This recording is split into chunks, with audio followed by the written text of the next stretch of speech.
అనంతపురం జిల్లా వరవకొండ నియోజకవర్గంలోని పెద్ద కోకుంట్ల గ్రామంలో కురిసిన అకాల వర్షం ఈదురుగాలులతో రైతులు తీవ్రంగా నష్టపోయారు. గ్రామానికి చెందిన రైతులు సంవత్సరం పొడవునా లక్షల రూపాయలు పెట్టుబడి పెట్టి సాగు చేసిన అరటి తోటలు గంట వ్యవధిలో నేలమట్టమయ్యాయి. కోతకు సిద్ధంగా ఉన్న పంట పూర్తిగా ధ్వంసం కావడంతో రైతులు కన్నీటి పర్యంతమవుతున్నారు. చేతికొచ్చిన పంట ఒక్కసారిగా నేలకొరవడంతో చేసిన అప్పులు ఎలా తీర్చాలో తెలియక రైతులు దిక్కుతోచని స్థితిలో ఉన్నారు. పొలాల్లో కూలిపోయిన అరటి చెట్లను చూస్తూ రైతు కుటుంబాలు విలపిస్తున్న దృశ్యాలు హృదయ విదారకంగా మారాయి. సుమారు 14 లక్షల మేర నష్టం వాటిల్లిందని రైతులు తెలిపారు. ప్రభుత్వం వెంటనే స్పందించి పంట నష్టాన్ని అంచనా వేసి తక్షణ నష్టపరిహారం అందించాలని వేడుకుంటున్నారు.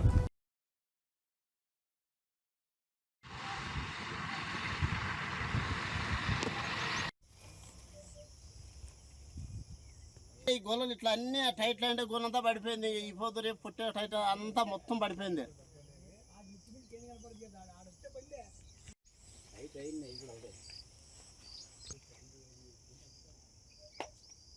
కుంట్ల పెద్ద కవుకుంట్ల survey number 203 Bheemalinga కవుకుంట్ల OPD Bheemalinga పెద్ద కవుకుంట్ల ఉరుకొండ అనంతపురం జిల్లా ఉరుకొండ మండలము కవుకుంట్ల గ్రామము 4.5 ఎకరాలు 5 లక్షలు అయింది పెట్టుబడి. నష్టం ఏది కొట్టలేదు ఇంట్లో. ఇప్పుడు అంతా కొట్టే టైం వచ్చి చూసిపోతుంటారు. ఇంకా అంత పడిపోయింది. ఇంట్లో ఏమి కొట్టలేదు. కాయ అంతా అట్లే ఉంది. ఇంట్లో 14-15 లక్షలు మిగులుతుండే. ఇప్పుడు ఏమి వర్షానికి అంతా గాలికి మొత్తం అంతా పడిపోయింది. నిన్న మన వచ్చిన 10 వచ్చి వెనక్కి పోయారు. చూసి పడిపోయింది కుటుంబాన్ని. అదే ప్రభుత్వం ఏం లేదు, అదే ప్రభుత్వానికి తెలియజేస్తున్నాం అంతే. కోరుతున్నాం, అదే కదా ప్రభుత్వాన్ని కోరుతున్నాం. ప్రభుత్వానికి వీడియోలు పెట్టి చెప్పే దానికే ఇది చేస్తుండేది.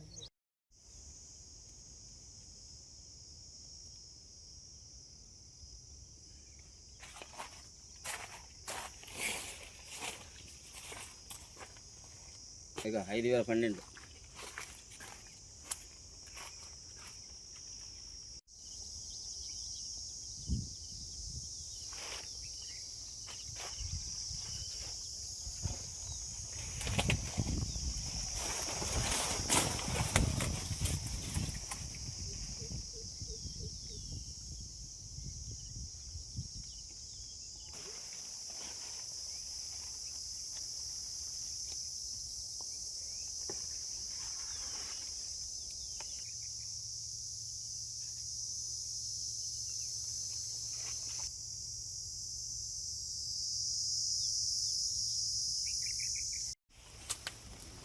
బాగలేదు.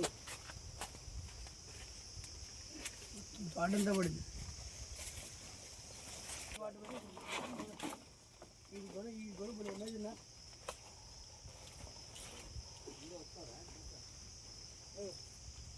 ఉరవకొండ మండలం పెద్దకోకుంట్ల గ్రామ పంచాయతీ.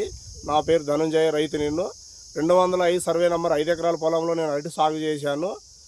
మొత్తం 8 లక్షల వరకు అరటికి పెట్టుబడి పెట్టాను. ఇప్పుడు కోత దశలో ఉన్న పరిస్థితుల్లో అకాల వర్షానికి గాలి బీభత్సవానికి అరటి తోట అనేది నేల కొరిగింది. ఈ 205 సర్వే నంబర్ పొలం వచ్చేసి పెద్దకోకుంట్ల గ్రామ పంచాయతీలో ఈ సర్వే నంబర్ పొలం ఉంది. నా పేరు ధనుంజయ, రైతు. చిన్నకారు రైతుని నేను. 5 ఎకరాల తోట అరటి తోట సాగు చేశాను. రాత్రి కురిసిన అకాల వర్షానికి గాలి వాన బీభత్సవానికి మొత్తం తోటంతా నేలమట్టం అయిపోయింది. అరటి తోట అంతా మాత్రము ఏమి మొత్తం జీరో. 8 లక్షల వరకు అరటి తోటకు పెట్టుబడి అయింది. రాత్రి గాలి వర్షాన్ని బీభత్సవానికి పంట అంతా నేలమట్టమైంది. నష్ట పరిహారము ప్రభుత్వాన్ని అందించాలని కోరుచున్నాము. మంత్రి గారిని, కలెక్టర్ గారిని, మంత్రి గారిని వేడుకుంటున్నాము.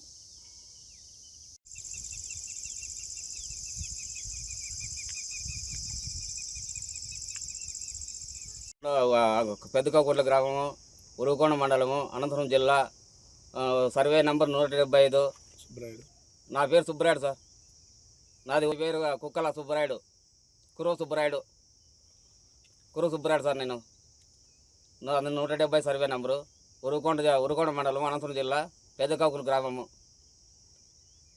నాకు 3 ఎకరాల పొలంలో 4 టన్నులు కొట్టించినాను. 4 టన్నుల్లో ఏదో ఇప్పుడే రేట్ అయిపోయింది. ఆ రేటు కూడా ఒకటేసారి ఇది అయిపోయింది. నేల కూల్చింది అంతాను. మేము బతికేటట్లు లేదు. ఇంకా అయిపోయింది మా పని. మేమైతే ఉండేటట్లేదు. ఇంకా అయిపోయింది. చేనులోకి రాబుద్ది కాదు. ఇంకా మేము మేత పట్టుకుని పోలు ఇంకంతే మా పని అయిపోయింది. ఇంకా అది సార్ మా పరిస్థితి, ఉండేకి లేదు మేము ఇంకా. నమస్కారం సార్ మీకే, చేతో సార్ గారు నమస్కారం సార్ మీకే, 2 చేతులు అయితే నమస్కారం చేసి చెప్తున్నారు సార్. మమ్మల్ని ఏదో రకం కడగా పెడతారు, మేము అయితే అప్పులకి తట్టుకోలేము. ఇంకా అయిపోయింది మా పని. ఒక్కడే సార్ నైట్కి నైటే గంట సేపుకి అయితే అయిపోయింది మా పని. మేము ఏం చేసుకోలేదు, దిక్కుదలు కూడా పెడతారు మాకు.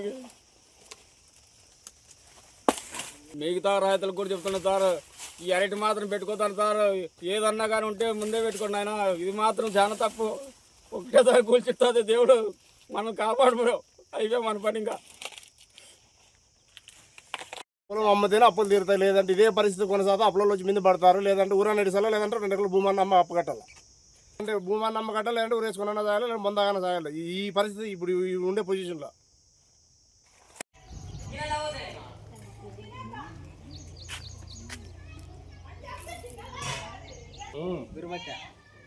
తెగిపోయినా పోయినా అది కాదు ఇట్లా బిక్కొచ్చేదా వానికి ఏం లేదు ఇంకా వానగాలు వచ్చింది అంతే. వానాగాలు వస్తేనే ఇంట్లో పోయినారు, గాలి మర్రని వచ్చి ఏడోడు ఇరిపడిపోయింది.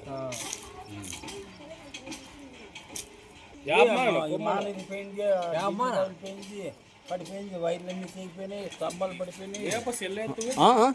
పడిపోయినాయి, ఈ వైర్లన్నీ తెగిపోయినాయి, డీబీ పడిపోయింది, కొమ్ములు పడిపోయినాయి. ఆ కుమ్మి మీద పగిలిపోయిందా వాళ్ళ గోడ, ఆ గోడ పోయిందా, ఆ గోడ అంతా పడిపోయింది. కోసం వానగాలి వచ్చి వర్షమే సార్ మమ్మల్ని ఎక్కడ దయచేసి మమ్మల్ని కోరుకుంటారు.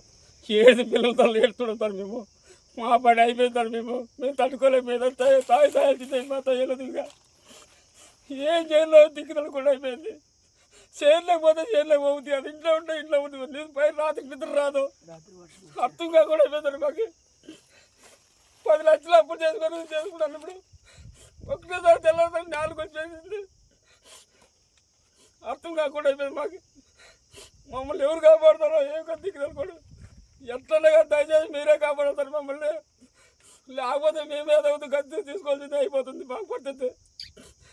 మేమైతే ఉండే పరిస్థితి లేదు. ఇంకా ఏదో అంత ఏదో రేట్ అప్పుతుంది, ఇప్పుడు రేట్ అప్పింది, రేట్ పెరుగుతుందంటే మేము కాపాడుకోవాలని చూస్తుంటే ఇది ఒకటేసారి ఇది అయిపోయింది. ఇన్నాళ్ళు రేట్లు పడిపోయింది, ఇప్పుడు 10కి 12కి అట్లా వస్తుంది. వచ్చేటప్పుడు ఒకటేసారి 4 వచ్చేసింది, దిక్కేదనుకోండి అయిపోయింది. ముందు తాగుతాయాలి, మేము ఏదైనా తీసుకుంటే ఖచ్చితంగా తెస్తాం సార్. ఇంకా అయ్యేది బాపటంగా మేము బతికేటట్టు లేదు. ఇంకా కాళ్ళు చేతులు భూమి నిలబడకుండా అయిపోయింది మాకు. పదం లేదంటే తెల్లారితో చూస్తేనే ఏం చేయాలి మేము.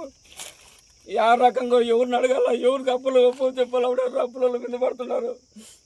కాయ కొట్టామంటే కాయ కొట్టాకే లేదు. ఇంకా మనకు 4 టన్నులు కొట్టింది, 4 టన్నులకైనా 4 టన్నులు పోయేది, ఇంకో 60-70 టన్నులు అయ్యే చేను 4 టన్నులు పోయింది. మేము ఆ రకంగా ఇదంతా పూడ్చుకోవాలా, అది సార్ మా పరిస్థితి. ఏదో దయించి మా పైన మమ్మల్ని కాపాడుతారు, మీరు కాపాడుతారు మమ్మల్ని. దయచేసి ప్రభుత్వమే కాపాడాలి మమ్మల్ని, ఎవరు కాపాడలేరు. చంద్రబాబు నాయుడు సార్ గారు, లోకేష్ సార్ గారు, పవన్ కళ్యాణ్ సార్ గారు, మా పైవల్ కేశవ్ సార్ గారు దయచేసి మొక్కుతున్నారు సార్, మమ్మల్ని కాపాడాలి సార్. మీరే మేము లేకపోతే మేము తట్టుకోలేదు సార్, ఏదైనా తీసుకోబడుతుంది. అప్పులలో మాకు మీద పడతారు. ఇప్పుడు మేము ఏం చేయాలో దిక్కుదలుకోవడం అయిపోయింది. అంతో ఇంత ఇప్పుడే రేట్ అవుతుండే, రేట్ వచ్చింది కూడా ఈ పత్రిక ఇవ్వద్దు, బండి పెట్టినాము, ఇప్పుడు తెల్లారిదాకా ఈ పని అయిపోయింది. మమ్మల్ని ఏదో రకంగా మమ్మల్ని కాపాడతారు, మేము మొక్కి చెప్తాం సార్. ఏదో ఒకటి దయచేసి చూడండి సార్ మమ్మల్ని.